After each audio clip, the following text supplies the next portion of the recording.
আসসালামু আলাইকুম প্রিয় বন্ধুরা, আমার কেমন আছেন সকলেই? আশা করি ভালো আছেন। এই দেখেন, এটা প্রত্যাশার মাঠ। এখানে পহেলা বৈশাখের অনুষ্ঠান হচ্ছে। এখানে অনেক কন্টেন্ট ক্রিয়েটর আসছে। এই দেখেন, তারা ভিডিও করতেছে। তো আপনাদেরকে দেখানোর সুযোগ দিচ্ছি, ইনশাআল্লাহ সকলেই দেখে যাবেন। ঠিক আছে, সকলেই অবশ্যই ভিডিওটা দেখবেন এবং কি লাইক কমেন্ট শেয়ার করে দেবেন। দেখেন, ব্রিজের উপরে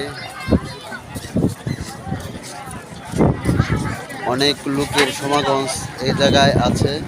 তো আপনাদের সঙ্গে শেয়ার করলাম। বন্ধুরা অবশ্যই ভিডিও দেখবেন, লাইক কমেন্ট শেয়ার করে দেবেন। প্রচুর পরিমাণ লোক এখানে উপস্থিত আছে। আসসালাম।